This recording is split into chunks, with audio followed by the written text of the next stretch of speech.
Tuhan. Mari kita berdoa. Tuhan, pimpinlah kami semua di dalam mendengarkan akan firman-Mu. Biarlah firman-Mu yang menjadi pedoman dalam hidup kami dan firman-Mu yang boleh menguatkan kami sebagai para pengembara di dalam dunia ini ya Tuhan. Kami memohon anugerah, pimpinan, dan belas kasihan Tuhan saja. Hanya di dalam nama Tuhan kami, Yesus Kristus, kami berdoa. Amin. Baik, Bapak Ibu semuanya, hari ini firman Tuhan diambil dari Mazmur pasalnya yang ke-10. Kita akan melanjutkan pembahasan kita daripada kitab Mazmur. Dari Mazmur pasalnya yang ke-10, saya tidak akan bacakan seluruh ayat ini. Saya hanya akan membacakan dari ayat 1 sampai ayat 7, kemudian loncat dari ayat 12 sampai kepada ayatnya yang ke-18. Saya bacakan terlebih dahulu ayat 1 sampai dengan ayat yang ke-7. Mengapa engkau berdiri jauh-jauh ya Tuhan dan menyembunyikan dirimu dalam waktu-waktu kesesakan? Dengan congkak orang fasik memburu orang tertindas, biarlah mereka terjebak dalam tipu daya yang mereka rancang. Karena orang fasik membangga-banggakan keinginan hatinya, dan orang serakah mengutuki dan menista Tuhan. Kata orang fasik itu dengan batang hidungnya ke atas, Allah tidak akan menuntut, tidak ada Allah. Itulah seluruh pikirannya. Tindakan-tindakannya selalu berhasil, hukum-hukummu terlalu tinggi baginya, ia meremehkan semua lawannya. Ia berkata dalam hatinya, aku takkan goyah, aku tidak akan ditimpa malapetaka turun-temurun. Mulutnya penuh dengan sumpah serapa, tipu daya, dan penindasan, di bawah lidahnya ada kelaliman dan kejahatan. Kemudian kita loncat kepada ayat 12 sampai dengan ayat yang ke-18. Bangkitlah Tuhan, ya Allah, ulurkanlah tanganmu. Janganlah lupakan orang-orang yang tertindas. Mengapa orang fasik menista Allah dan berkata dalam hatinya, engkau tidak akan menuntut. Engkau sendiri melihat kesusahan dan derita, engkau memperhatikannya dan mengambilnya ke dalam tanganmu sendiri. Kepadamulah orang malang menyerahkan diri, engkaulah penolong anak yatim. Patahkanlah lengan orang fasik dan orang jahat. Tuntutlah sampai kefasikannya tidak kau temukan lagi. Tuhan adalah raja untuk seterusnya dan selama-lamanya, bangsa-bangsa lenyap dari tanahnya. Keinginan orang-orang yang tertindas telah kau dengarkan ya Tuhan, engkau menguatkan hati mereka, engkau mengarahkan telingamu untuk memberi keadilan kepada anak yatim dan orang yang terinjak-injak, supaya tidak ada seorang pun di bumi yang berani menakut-nakuti. Ya Bapak Ibu semua, di pagi hari ini kita akan merenungkan sebenarnya masih mirip dengan tema yang sebelumnya, yaitu di dalam pasal 9. Karena kalau kita perhatikan pasal 9 dan pasal 10 ini, sebenarnya ini adalah satu kesatuan di dalam kitab Mazmur yang dituliskan oleh Daud. Jadi baik pasal 9, baik pasal 10, ini adalah satu satu kesatuan Mazmur yang dituliskan oleh Daud. Dan kalau Bapak Ibu mengingat, minggu lalu di dalam perenungan kita akan pasal yang ke-9, kita sudah merenungkan bagaimana Allah adalah hakim yang adil. Allah adalah hakim yang berkuasa atas bangsa-bangsa, seluruh bangsa di dalam dunia ini, dan kita dapat berlindung kepada Allah yang demikian. Nah, namun menariknya di dalam pasal yang ke-10, ketika kita masuk di dalam pasal 10, kita akan mendapati satu suasana yang berbeda secara drastis kalau dibandingkan dengan pasal 9. Kalau tadinya di dalam pasal 9 itu dipenuhi dengan pujian atas keadilan Allah, dipenuhi dengan pengagungan atas keadilan Allah, tetapi justru di dalam Mazmur pasal yang ke-10 itu ada satu pertanyaan yang sangat mengganggu di dalam kehidupan daripada Daud, yaitu pertanyaannya adalah, kalau memang Allah itu hakim yang adil dan berkuasa atas segala-galanya, kenapa orang fasik sepertinya menang di dalam dunia ini? Kenapa orang fasik hidupnya itu enak? Kenapa orang fasik seolah-olah tidak ada penghukuman atas kehidupan mereka? Saya kira Bapak Ibu ini juga menjadi satu pertanyaan yang sering kali kita gumulkan sebagai orang-orang Kristen di dalam dunia ini.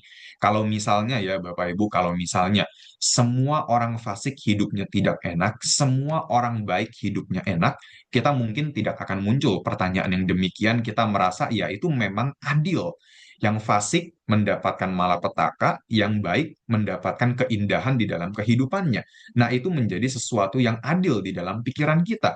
Tapi bagaimana dengan kenyataan di dalam dunia ini?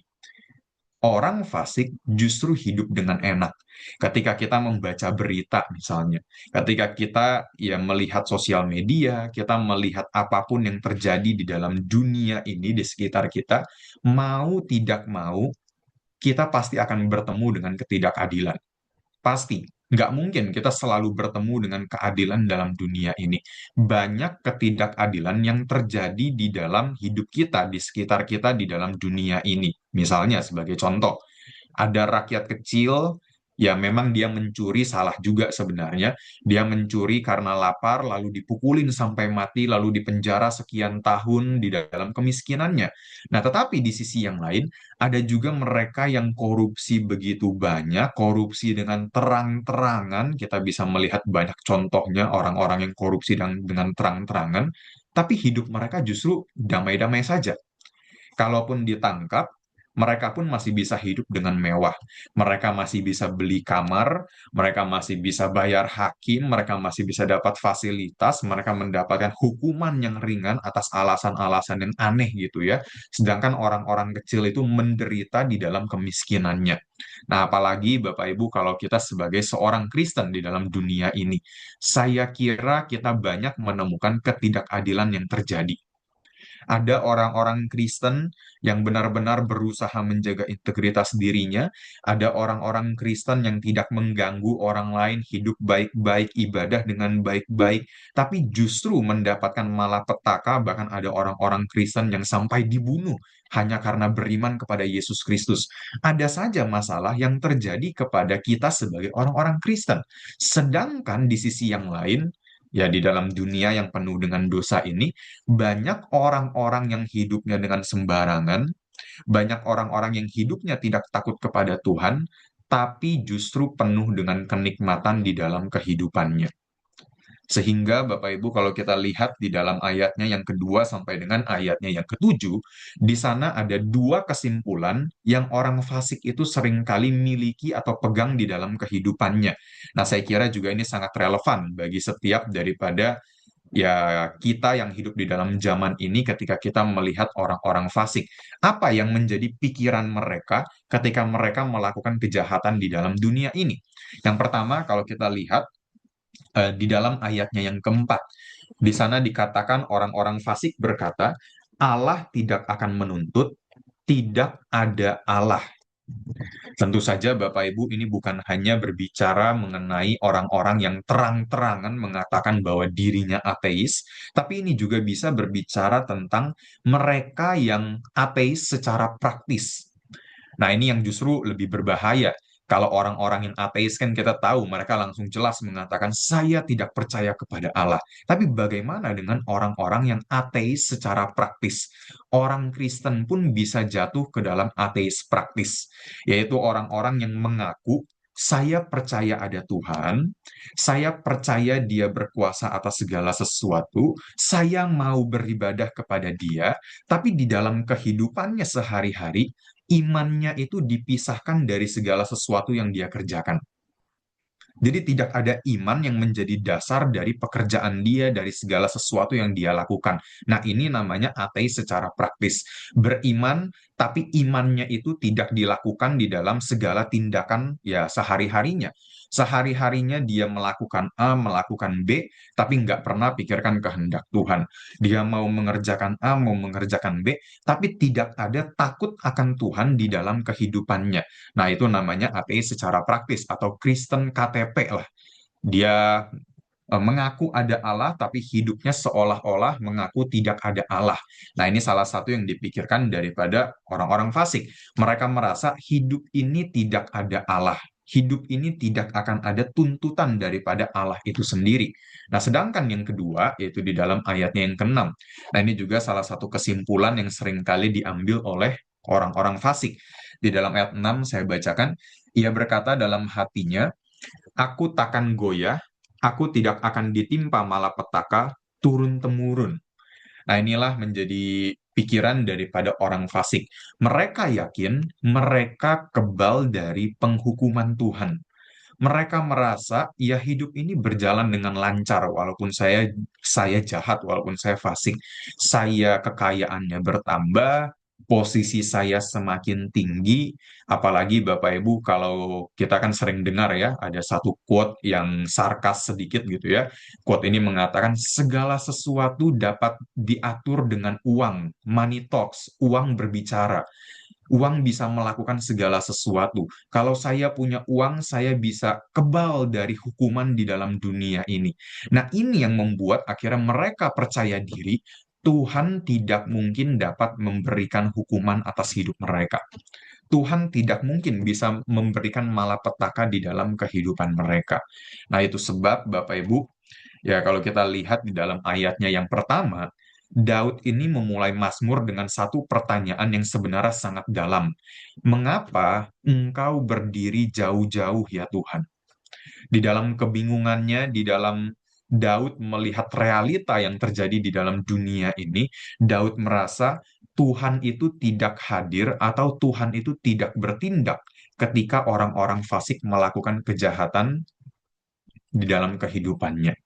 Nah, Bapak Ibu sedikit mengenai ini saya ingin bahas gitu ya. Ketika kita melihat misalnya seperti Daud yang mempertanyakan Tuhan di dalam bagian ini. Nah, kira-kira apa ya Bapak Ibu yang ada di dalam pikiran kita sebagai orang-orang Kristen? Kenapa saya ingin membahas ini sebentar saja?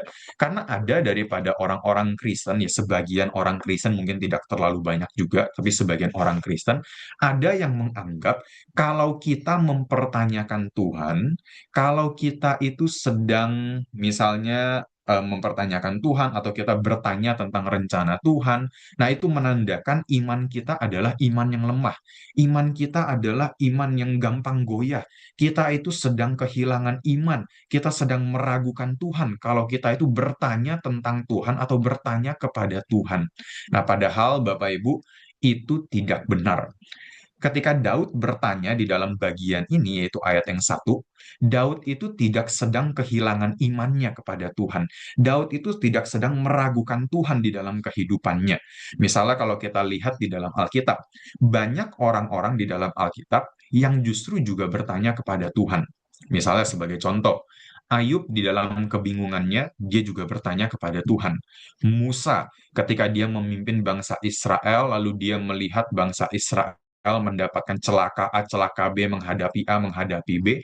Musa pun juga bertanya, Tuhan kenapa ini bisa terjadi? Tuhan kenapa engkau pimpin kami ke sini? Apa yang menjadi rencanamu? Kemudian juga Elia, ketika dia menghadapi daripada Raja Ahab dan juga Isabel istrinya, Elia pun juga bertanya kepada Tuhan apa yang menjadi rencana Tuhan di dalam kehidupannya. Dan yang menarik dari semua pertanyaan-pertanyaan orang-orang ini, Tuhan justru menerima pertanyaan mereka. Nah, ini satu hal Bapak Ibu yang kita harus ingat sebagai orang Kristen.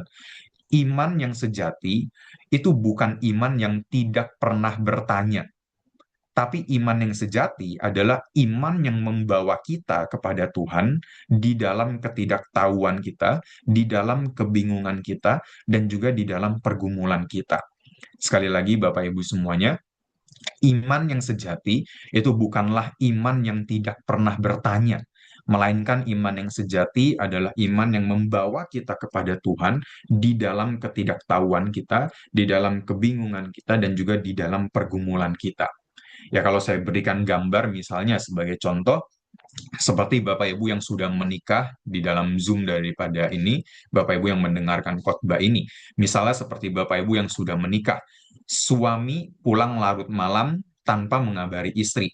Nah, istri yang bingung, yang tidak tahu apa-apa, yang juga khawatir mungkin akan suaminya, pasti istri ini akan bertanya kepada suaminya, "Kenapa kok pulang malam sekali? Ada apa yang terjadi sehingga kamu pulangnya terlambat? Apa semua baik-baik saja?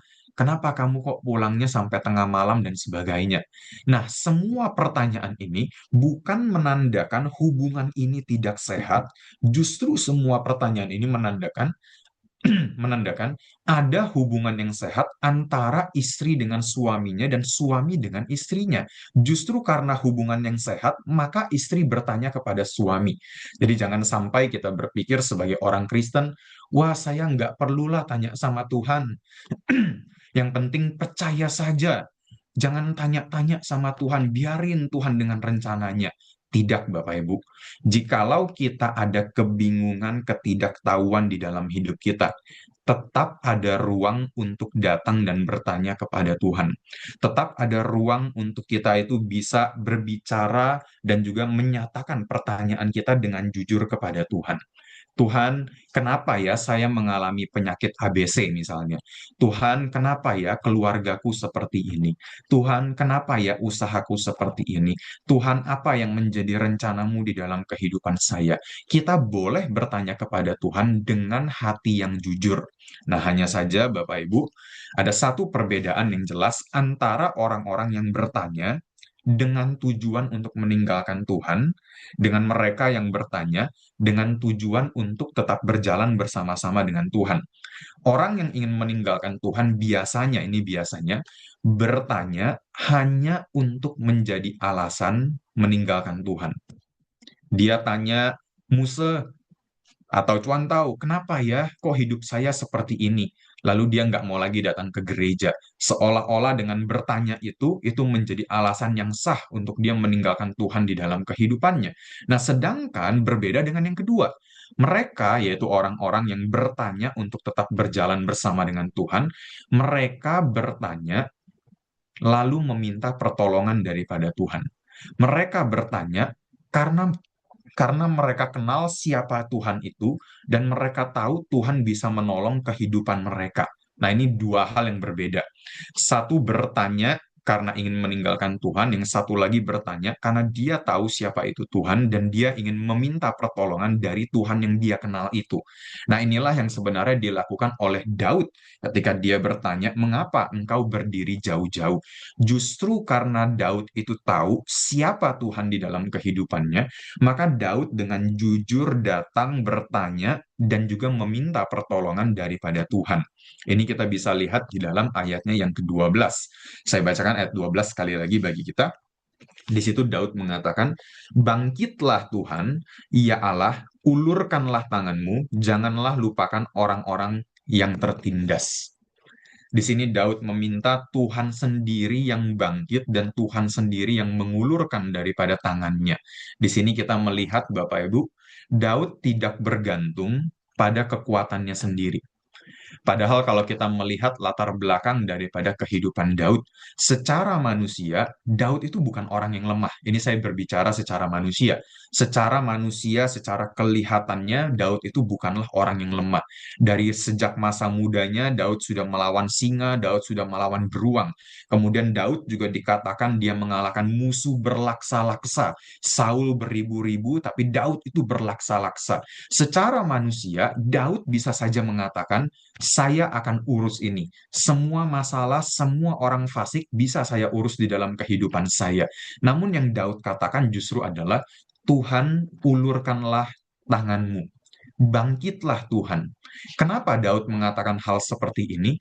Karena di dalam kehidupan Daud, Daud sadar akan satu hal. Setiap orang fasik adalah lawan daripada Allah sendiri. Setiap orang yang hidup di dalam dosa dan menikmati dosa adalah lawan daripada Allah sendiri. Nah, ini Bapak Ibu yang terkadang membuat kita itu salah bertindak karena kita tidak punya kesadaran seperti yang Daud miliki. Misalnya ketika kita diperlakukan dengan cara yang tidak adil atau ketika kita menghadapi ketidakadilan di dalam hidup kita. Seringkali yang kita katakan di dalam hati kita adalah dia itu musuhnya saya. Bukan dia itu musuhnya Allah. Yang kita tahu adalah dia dan saya. Dia adalah musuhnya saya. Akhirnya yang kita lakukan juga adalah tindakan yang salah. Kita berusaha membalaskan dendam kita berusaha menghancurkan orang itu, kita berusaha jelek-jelekan orang itu, kita berusaha rendahkan habis-habisan orang tersebut, karena kita pikir, oh dia lawan saya, maka saya harus bertindak dengan membalaskan dendam saya. Nah, sedangkan Daud itu tidak. Daud sadar setiap orang fasik, terutama dan utama, adalah lawan daripada Allah sendiri. Misalnya, ini sebagai salah satu contoh kita lihat daripada kehidupan Daud. Ketika Daud misalnya bertemu dengan Goliat di dalam kitab daripada 1 Samuel. Ketika Daud bertemu dengan Goliat, hari itu Goliat sedang mengejek daripada pasukan Israel. Goliat itu sedang merendahkan pasukan Israel karena pasukan Israel takut untuk berperang melawan Goliat yang tingginya itu sangat tinggi dan badannya sangat besar. Mereka takut lalu Goliat mengejek mereka. Dan kalau Bapak Ibu ingat, apa yang Daud katakan kepada Goliat ketika bertemu dengan Goliat di dalam peperangan tersebut? Yang Daud katakan adalah, siapakah orang Filistin yang tidak bersunat ini sampai ia berani mencemooh barisan daripada Allah yang hidup? Nah, Daud lihat ada koneksi.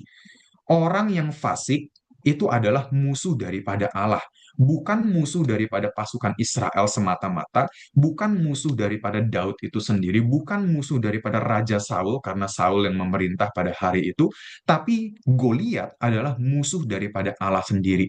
Kenapa dia berani mencemooh barisan daripada Allah yang hidup? Lawannya itu bukan sekedar pasukan Israel, tapi lawannya adalah Allah sendiri. Itulah kenapa di dalam ayat 13 Daud mengatakan, "Mengapa orang fasik menista Allah?" Menarik ya Bapak Ibu. Padahal orang fasik itu kan bertindak jahat kepada orang benar. Orang fasik itu bertindak jahat kepada ya misalnya orang Israel, kepada umat Allah atau kepada diri daripada Daud sendiri. Tapi justru yang Daud katakan, mengapa orang fasik menista Allah? Nah, sehingga di dalam ayat yang ke-14 di situ Daud mulai melihat sesuatu yang berbeda. Kalau sebelumnya Daud itu melihat seolah-olah orang fasik itu menang di dalam segala tindak kejahatannya, seolah-olah Tuhan diam, lalu Tuhan jauh daripada penghukuman bagi mereka. Nah, sekarang Daud justru mengatakan sebaliknya. Ini ada di dalam ayat 14, Daud mengatakan, "Engkau sendiri melihat kesusahan dan derita, engkau memperhatikannya dan mengambilnya ke dalam tanganmu sendiri, kepadamulah orang malang menyerahkan diri, engkaulah penolong anak yatim." Apa yang membuat Daud berubah di dalam bagian ini? Apakah karena orang fasiknya sudah mendapatkan penghukuman, mendapatkan keadilan Allah? Ya belum sebenarnya. Tapi Daud berubah karena dia memiliki pengenalan akan Tuhan sebagai hakim yang adil. Ini menjadi satu hal yang penting, Bapak Ibu semuanya, bagaimana Daud mengerti Allah sebagai hakim yang adil tidak mungkin membiarkan dosa begitu saja, tidak mungkin membiarkan ketidakadilan begitu saja. Allah yang adil akan melihat semuanya, Allah yang adil akan mengambil semua ke dalam tangannya, Allah yang adil akan memasang telinga untuk mendengar seruan daripada orang-orang yang tertindas, ini di dalam ayat 17, dan Allah yang adil juga akan bertindak di dalam dunia ini. Nah, masalahnya Bapak Ibu, ini ada satu ayat yang sering kali jadi perdebatan bagi orang-orang Kristen, yaitu ayatnya yang ke-15. Di situ Daud berdoa atau di situ Daud meminta kepada Tuhan, patahkanlah lengan orang fasik dan orang jahat. Tuntutlah kefasikannya sampai engkau tidak menemukannya lagi. Nah, perdebatannya adalah, boleh tidak orang Kristen berdoa seperti ini? Boleh tidak sebagai orang Kristen kita berdoa, Tuhan patahkanlah lengan orang fasik, Tuhan patahkanlah lengan daripada orang jahat, tuntutlah kefasikannya sampai engkau tidak menemukannya lagi. Nah, boleh tidak sebagai orang Kristen kita berdoa seperti ini? Nah, mengenai ini, Bapak Ibu semua, sebenarnya sangat disayangkan banyak gereja pada hari-hari ini hanya memperkenalkan kepada jemaatnya, hanya memperkenalkan di dalam gereja tentang Allah yang mengasihi. Oh, Allah itu mencintai kamu.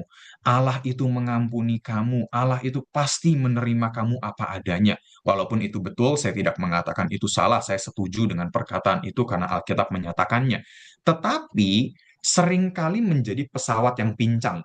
Kalau pesawat itu kan ya punya dua sayap. Satu misalnya tentang Allah yang mengasihi. Nah, hanya saja mengenai Allah yang adil, ini seringkali tidak dibahas di dalam gereja.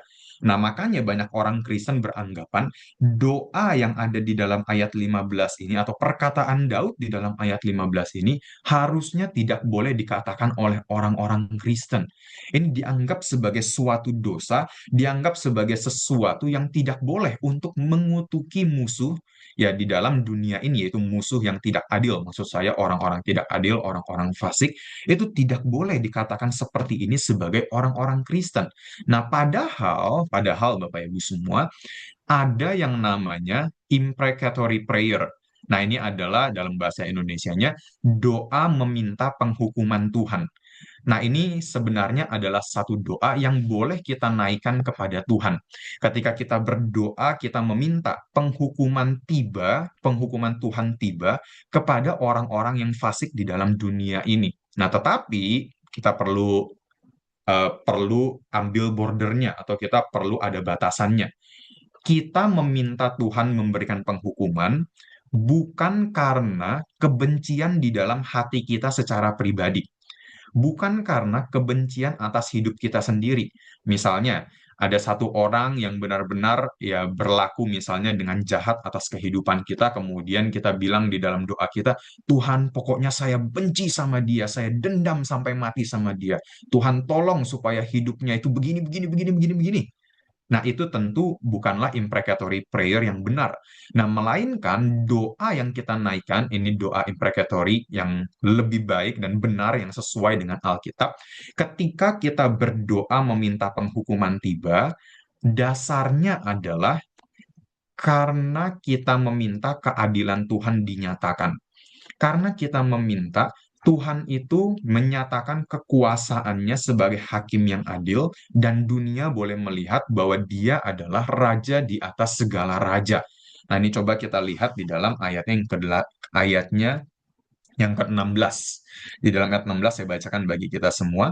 Tuhan adalah raja untuk seterusnya dan selama-lamanya. Bangsa-bangsa lenyap dari tanahnya. Kemudian ayat 18 untuk memberi keadilan, nah ini yang menjadi dasarnya, untuk memberi keadilan kepada anak yatim dan orang yang terinjak-injak, supaya tidak ada seorang pun di bumi yang berani menakut-nakuti. Nah, ini adalah dasar daripada imprecatory prayer. Kita meminta keadilan Tuhan dinyatakan. Nah, ini satu hal yang penting. Memang Allah adalah Allah yang kasih, tapi bukan berarti Allah itu membiarkan kejahatan. Bukan berarti Allah itu akan mengampuni seseorang tanpa adanya konsekuensi daripada dosa orang tersebut. Justru karena Dia Allah yang kasih, Dia mengasihi orang-orang benar, Dia mengasihi orang-orang yang tertindas, Dia mengasihi orang-orang yang mengalami ketidakadilan. Allah yang demikian akan memberikan penghukuman kepada ketidakadilan di dalam dunia ini. Nah, kalau begitu, Bapak Ibu, sebagai aplikasi, apakah boleh sebagai orang Kristen kita berdoa, meminta keadilan kepada Tuhan untuk mereka yang menjadi penindas? Boleh. Misalnya, ketika pemerintah menindas rakyat kecil tanpa adanya memikirkan ya rakyat kecil, rakyat yang menderita, orang-orang yang ada di dalam pedalaman hidup seperti apa. Mereka hanya pikirkan kekayaan mereka sendiri, hanya menggendutkan diri mereka sendiri. Apakah boleh kita meminta penghukuman Tuhan? Boleh, atas dasar keadilan Tuhan bagi setiap orang di dalam dunia ini. Dan termasuk Bapak Ibu semua, ketika kita melihat ada orang-orang Kristen yang mengalami ketidakadilan sangat banyak, pembunuhan daripada orang Kristen, ya penganiayaan bagi orang-orang Kristen, apakah kita boleh meminta kepada Tuhan, Tuhan nyatakanlah keadilan-Mu, Tuhan tolonglah kami sebagai orang-orang yang tertindas, keadilan-Mu dinyatakan sehingga orang boleh melihat siapa raja di atas segala raja dan Tuhan di atas segala Tuhan. Boleh untuk kita lakukan di dalam kehidupan kita. Nah, namun sekali lagi, tujuannya bukan semata-mata untuk dendam. Tujuannya bukan semata-mata untuk pribadi kita dipuaskan. Tujuannya bukan semata-mata supaya kita lega. Oh, kalau dia sudah menderita, saya lega. Nah, itu bukan tujuan daripada imprecatory prayer. Tujuan kita adalah meminta keadilan Tuhan dinyatakan di dalam dunia ini. Dan saya kira Bapak Ibu ini sejalan dengan apa yang Paulus tuliskan di dalam Roma pasalnya yang ke-12 ayat yang ke-19, di mana di situ Paulus menuliskan pembalasan itu adalah hakku atau haknya Tuhan. Akulah yang akan menuntut pembalasan, firman Tuhan. Nah, oleh karena itu Bapak Ibu semua, ya doa daripada orang percaya itu harusnya bukan Tuhan izinkanlah aku menghancurkan musuhku. Ya bukan, tapi kita minta Tuhan, aku menyerahkan perkara ini kepadamu karena engkau adalah hakim yang adil. Nyatakanlah keadilanmu karena engkau adalah Allah yang adil. Dan di akhir Bapak Ibu daripada Mazmur pasal 10, tadi di dalam ayat 16, Daud di situ berkata, Tuhan adalah Raja untuk seterusnya dan selama-lamanya. Nah, kita garis bawahi di sini kata seterusnya dan selama-lamanya. Ya, bagi kita sebagai orang Kristen, ini menjadi satu penghiburan yang sangat luar biasa. Walaupun untuk sementara waktu ini, ketika kita berada di dalam dunia, kita melihat ada banyak ketidakadilan, seolah-olah dunia ini terlihat menang. Bahkan saya kira salah satu kemenangan yang dunia ini paling banggakan, yaitu kemenangan pada tahun 33 Masehi, yaitu ketika Yesus Kristus mati di atas kayu salib, ketika banyak orang meludahi Yesus, banyak orang memakukan Yesus, banyak orang justru melihat Yesus tidak berdaya tergantung di atas kayu salib, banyak orang bersukaria, mereka berpikir, wah kami menang. Mereka berpikir kami berhasil untuk membasmi Yesus, kami berhasil untuk membunuh Yesus. Tapi kita tahu bahwa Yesus bukan hanya mati, tapi Yesus juga bangkit mengalahkan kematian tersebut. Ini membuktikan Bapak Ibu semuanya, dunia ini tidak berada di tangan orang-orang fasik. Dunia ini tidak berada di bawah tangan daripada orang-orang berdosa. Dunia ini tidak dikuasai oleh pemerintah-pemerintah yang lalim, walaupun untuk sementara waktu kita melihat demikian. Tetapi dunia ini berada di tangan Tuhan yang adalah Raja untuk seterusnya dan untuk selama-lamanya. Dan ini menjadi satu penghiburan yang luar biasa di dalam hidup kita. Ketika kita menghadapi dunia yang penuh dengan ketidakadilan, marilah Bapak Ibu kita belajar seperti Daud di dalam bagian ini. Sekalipun saya belum melihat jawaban Tuhan, saya percaya Dia melihat apa yang tidak beres di dalam dunia ini. Sekalipun saya belum melihat keadilan ditegakkan, saya tetap percaya Dia adalah hakim yang adil. Sekalipun orang fasik itu terlihat menang untuk sementara waktu, tetap Tuhanlah yang menjadi raja untuk selama-lamanya. Nah, inilah iman yang harus kita miliki di dalam dunia yang penuh dengan ketidakadilan. Memang dunia penuh dengan ketidakadilan, tapi Tuhan kita lebih besar daripada ketidakadilan yang terjadi. Dia hakim yang adil, dan kita bisa berpegang kepada hakim yang adil tersebut. Kiranya Tuhan boleh memberkati dan memimpin hidup kita sebagai orang-orang Kristen, supaya kita semakin berpegang kepada Tuhan dan berserah kepada Tuhan dalam hidup kita. Tuhan memberkati, mari kita bersama-sama bersatu di dalam doa. Mari kita berdoa. Tuhan, kami bersyukur untuk anugerah-Mu di pagi hari ini. Kami kembali boleh merenungkan dari Mazmur pasalnya yang ke-10. Satu Mazmur yang indah yang boleh kami baca dan renungkan sebagai orang-orang Kristen. Dan biarlah ketika kami merenungkan bagian ini, kami semakin kagum, semakin melihat keindahan Tuhan di dalam keadilan-Mu, bukan hanya di dalam kasih-Mu saja, tapi juga di dalam keadilan-Mu ya Tuhan. Justru karena Engkau mengasihi, maka Engkau menjadi Allah yang adil, yang tidak mungkin membiarkan ketidakadilan beredar dan juga semakin merajalela di dalam dunia ini. Kami bersyukur untuk Allah yang demikian, Allah yang kasih dan juga Allah yang adil yang boleh menyatakan keadilan-Mu bagi setiap kami. Kami berdoa, pimpinlah hidup kami, dan sepanjang daripada hari-hari kami, waktu kami di hari ini, sehingga kami hidup memuliakan nama Tuhan, karena kami tahu Tuhan melihat apa yang kami lakukan. Kami berdoa di dalam nama Yesus. Amin.